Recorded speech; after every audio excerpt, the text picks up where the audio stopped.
Supreme Chancellor Vorthak stood before the emergency session of the Galactic Assembly, his chromatic display cycling through colors that indicated deep unease. Around him, representatives from 2847 different species filled the vast amphitheater, their varied forms united in a fear that transcended biological differences. After 3 centuries of peace and prosperity following humanity's exile, the impossible had occurred. The humans were coming back. "Esteemed delegates," Vorthak began, his voice resonating through translation matrices that converted his words into thousands of different languages. 26 hours ago, long-range sensors detected massive spatial distortions approaching from the void sector. What emerged defies our understanding of physics and military doctrine. The holographic display materialized above the assembly floor, showing sensor recordings that had already been analyzed by the galaxy's finest scientific minds. What they revealed challenged everything the assembled species thought they knew about technological limitations. A fleet of human vessels, if they could still be called vessels, was approaching galactic space. Each ship appeared to be constructed from materials that existed partially outside normal spacetime, their hulls shifting between dimensions in patterns that hurt to observe directly. The largest vessel measured over 50 kilometers in length, yet somehow registered zero mass on gravitational sensors. Ambassador Kelthia of the Meridian Collective raised her crystalline appendage. "Supreme Chancellor, our intelligence archives indicate humanity possessed fewer than 400 starships when they were requested to leave galactic territory. How many vessels are we detecting now?" Vorthak's chromatophores shifted to the deep purple of profound concern. "Over 180,000 confirmed contacts, Ambassador. But our analysts believe this represents only the Advanced Reconnaissance Force." A ripple of shock passed through the assembly. When humanity had been exiled 300 years ago, they had been a minor species with impressive but limited technology. The Galactic Consortium had grown weary of human expansion and their disturbing tendency to find solutions to problems that other species considered unsolvable. The exile had been presented diplomatically as encouraging humanity to explore regions more suitable to their development needs. In reality, it had been a forced removal of a species the galaxy found uncomfortably unpredictable. "What are their stated intentions?" asked High Arbitrator Zinthala, her ancient voice carrying the authority of a species that had mediated galactic conflicts for millennia. "That's problematic," Vorthak admitted. "They've made no attempt to communicate through standard diplomatic channels. Instead, they transmitted a single message on all frequencies, in all known languages, simultaneously. The message appeared on the display in stark, simple text: 'We're home.'" Commander Exiris of the Hegemony Defense Forces stood with military precision. "Supreme Chancellor, what are our current defensive capabilities against this incursion?" Vorthak gestured to his military advisors, who activated tactical displays showing the deployment of the galaxy's combined fleets. Over 400,000 warships from dozens of species had been hastily assembled into defensive formations around strategic systems. It represented the largest military force ever coordinated in galactic history.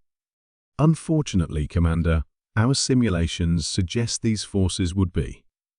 The admission sent waves of dismay through the assembly. The combined military might of nearly 3,000 species, accumulated over centuries of technological advancement, was being dismissed as inadequate against a single returning species. "How is that possible?" demanded Chancellor M. Valdek of the Outer Rim territories. "What could humanity have possibly developed in 3 centuries of isolation?" Dr. Thissaron, the galaxy's leading expert on human psychology and technology, approached the speaker's platform. Her multiple sensory organs flickered with nervous energy as she accessed her research data. "Esteemed delegates, we made a critical error in our assessment of human nature during the exile proceedings. We assumed that forcing them into isolation would limit their technological development by cutting off access to galactic trade networks and collaborative research. She paused, allowing the translation matrices to catch up before continuing. Humans don't develop technology through collaborative improvement of existing systems. They develop technology by solving problems that others consider impossible. By exiling them to the void sector, a region of space we considered uninhabitable due to exotic physics and dimensional instabilities, we inadvertently provided them with the ultimate laboratory. The implications began to dawn on the assembled delegates. The void sector was a region where normal physics broke down, where space-time itself was unstable, where matter and energy behaved according to principles that galactic science had never been able to understand or control. For most species, it was a cosmic wasteland. For humanity, it had apparently been an opportunity.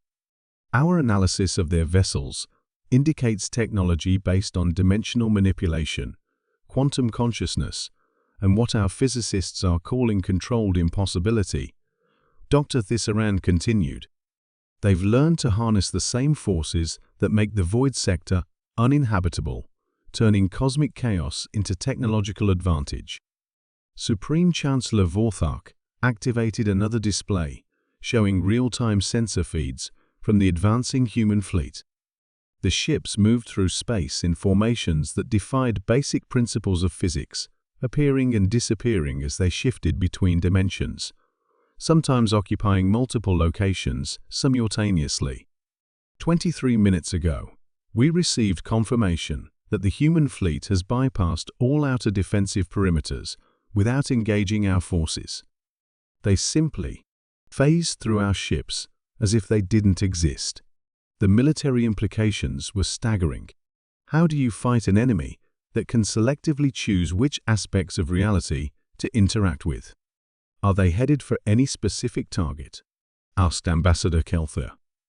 Yes, Vorthok replied grimly. Earth. The significance wasn't lost on anyone present.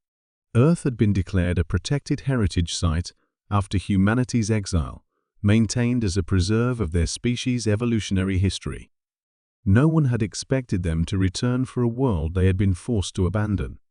Supreme Chancellor interrupted an urgent communication from the Assembly's military liaison. The human fleet has just emerged in the Sol system. They're requesting permission to dock at Earth's orbital facilities.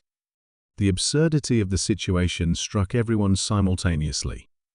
After demonstrating technology that rendered the galaxy's combined military forces irrelevant, humanity was politely asking permission to visit their homeworld. Vorthak made the decision that would define the next era of galactic history. Grant their request, and prepare an official welcome delegation.